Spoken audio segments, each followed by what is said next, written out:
Shalom Bapak Ibu Saudara, berjumpa lagi dengan saya Deborah Sevani di dalam video serial Kompas Tokoh Iman.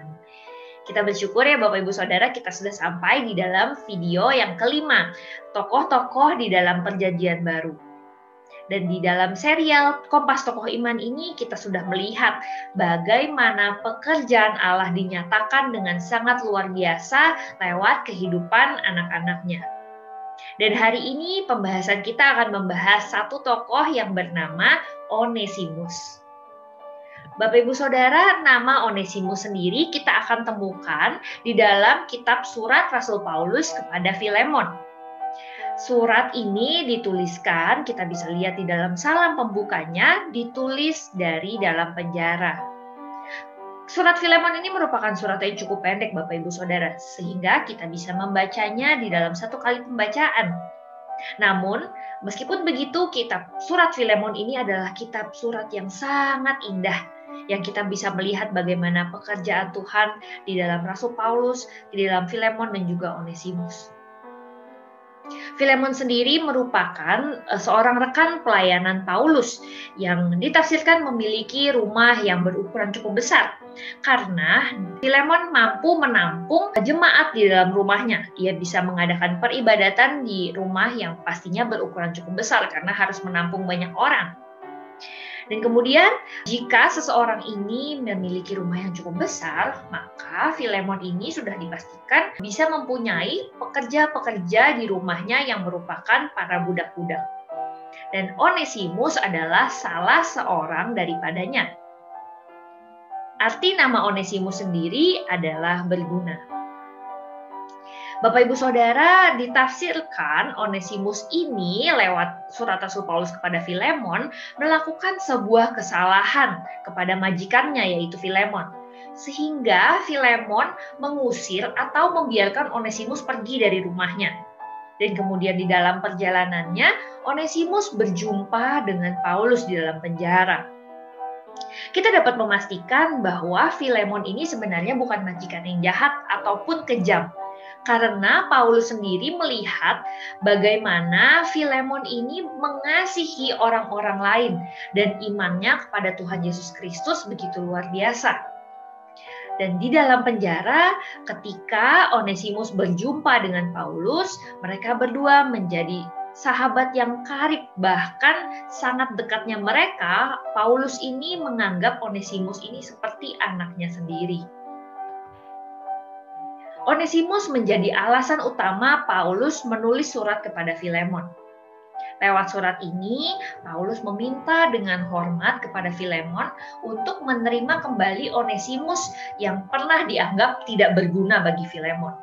Namun, di dalam perjalanannya setelah ia berjumpa dengan Paulus, Paulus melihat Onesimus ini menjadi seorang yang berguna. Ada perubahan di dalam dirinya dan ia menjadi sangat berguna bagi Paulus di dalam penjara. Paulus sendiri sangat mengasihi Onesimus sehingga Paulus rela menanggung apabila ada kerugian yang diterima Filemon oleh sebab perbuatan Onesimus. Penafsir mengatakan bahwa penjaminan yang dilakukan Paulus ini merupakan aksi yang mengikuti cara bagaimana Kristus berkarya lewat salib. Yaitu bagaimana Kristus menjadi jaminan untuk menanggung murka Allah sebagai hukuman terhadap manusia berdosa.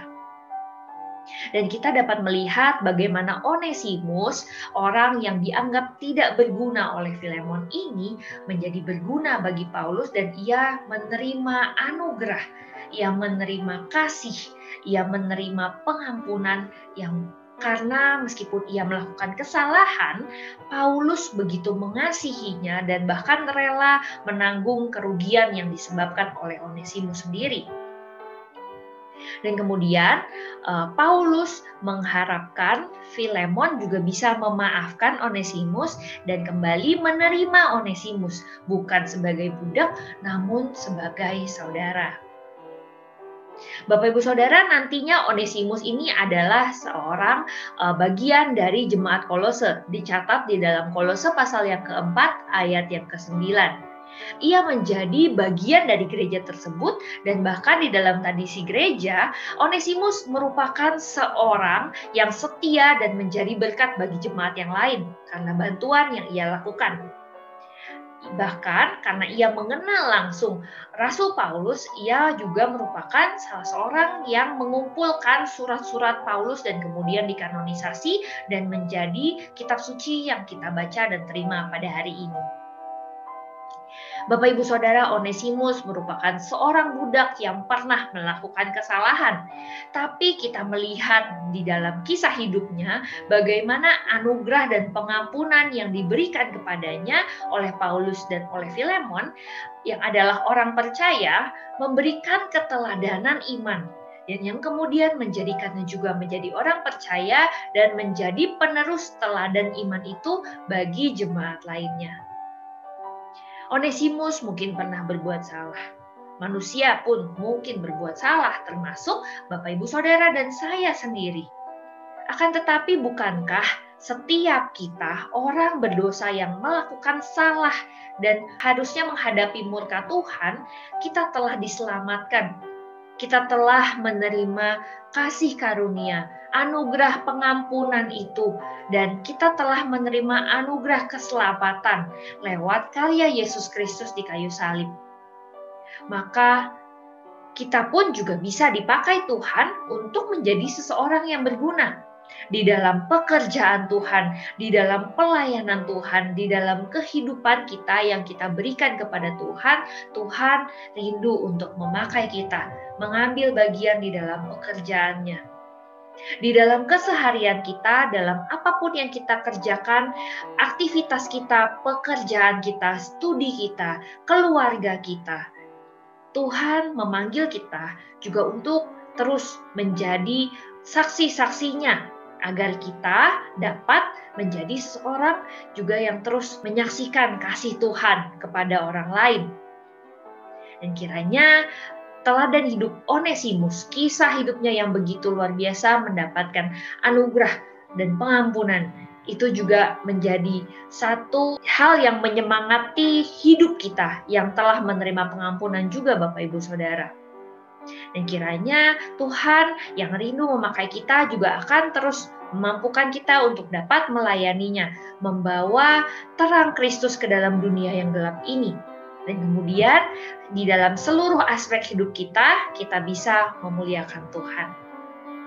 Mari kita bersatu di dalam doa Bapak Ibu. Bapa kami yang di surga, kami sungguh bersyukur karena kami boleh merasakan dan kami boleh menyaksikan bagaimana pekerjaan Tuhan, bagaimana Tuhan bekerja melalui hidup Onesimus yang kemudian memuliakan nama Tuhan. Kami rindu ya Tuhan, kami yang juga telah menerima pengampunan dan keselamatan dari Tuhan ini, boleh Tuhan pakai menjadi berguna untuk memuliakan Tuhan dan menyaksikan kasih Tuhan, agar semua orang yang belum mengenal Tuhan dapat mengenal Tuhan. Dan barang siapa juga yang berinteraksi dengan kami dapat merasakan kasih Tuhan, karena kami boleh mengasihi sesama kami. Terima kasih ya Tuhan untuk renungan hari ini yang boleh kami sama-sama kembali ingat dan kami boleh bawa itu di dalam kehidupan kami sehari-hari. Terima kasih ya Tuhan, kami berdoa di dalam nama Tuhan Yesus Kristus. Amin. Sekian serial Kompas Tokoh Iman. Tuhan Yesus memberkati Bapak Ibu Saudara.